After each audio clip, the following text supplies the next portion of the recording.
হায়াত মৃত্যুর মালিক, সমস্ত কিছুর মালিক আল্লাহ।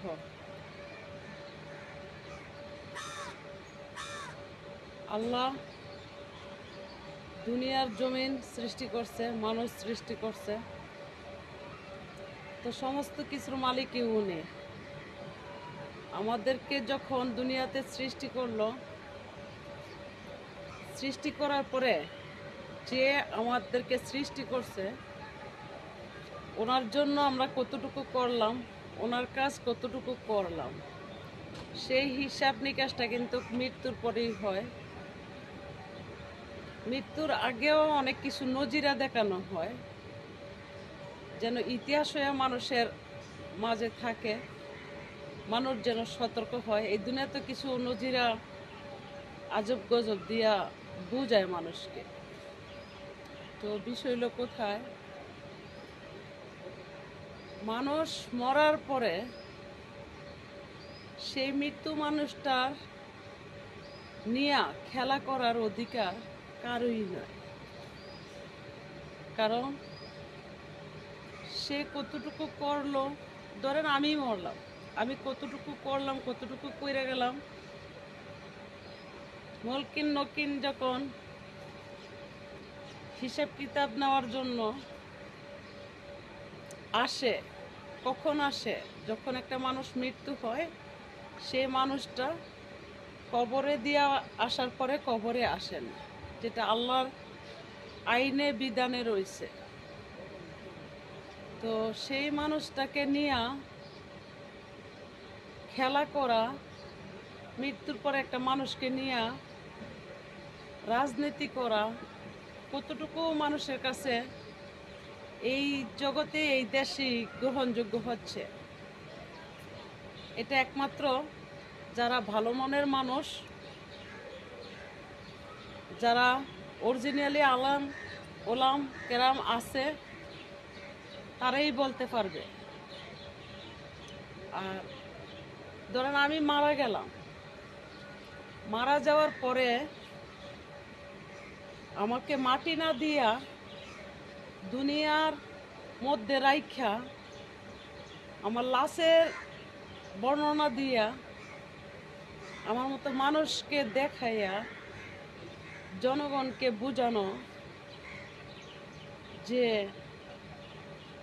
আমি মরি নাই,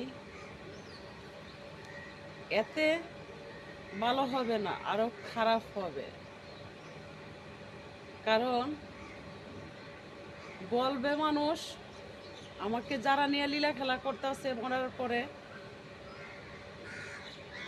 বলবে মানুষ যারা বুঝা ব্যক্তি মরণের ভয় পায়, আরে সুবহানাল্লাহ, তারা তো আসলে মানুষের কাতারে নাই, তাদের সাথে কখনো চলা যাবে না। কারণ তাদের মনসত্ব বলতে কিছু নাই, তাদের আল্লাহ রাসূলের ভয় নাই, তারা কখনো মানুষ হতে পারে না। তাদের সাথে চলাফেরা করলে আমাদেরও বিপদ হবে।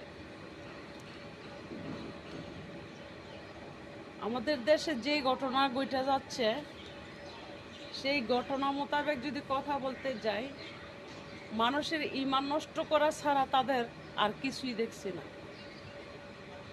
হয়তো আমি খুলে বলতে পারলাম না, আমি একজন জানা মানুষ, 8 দিন হয়ে গেল, 8 দিন ধরেই যা ঘটতাছে, যা শুনতাছি, তথ্য প্রযুক্তির যুগ, অনলাইন সোশ্যাল মিডিয়াতে যা চলছে, ওই মানুষেরা আমি শুধু সতর্ক করতে চাই, মরণের ভয় করুন, আল্লাহকে ভয় করুন, রাসূলকে বুকে লালন করুন, জবাব দিতে হবে, ঈমান নষ্ট করেন না, খোদার দোয়াই।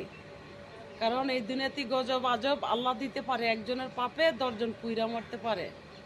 সেই পাপের পূজা থেকে দূরে সরুন, নিজের ঈমান নষ্ট করেন না, ঈমান মজবুত করেন।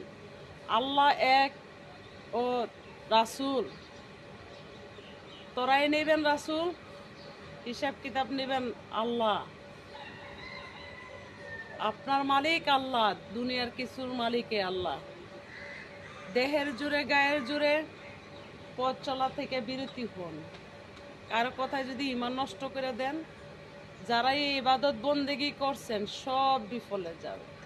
আমি আর কিছু বলতে চাই না, সাধারণ একটা মানুষ, তবে ভয় হচ্ছে, আমি নারী, ভয় হচ্ছে, জানি না কি হবে আমাদের দেশে। শুনেছি একটা বড় ধরনের ভূমিকম্প হবে।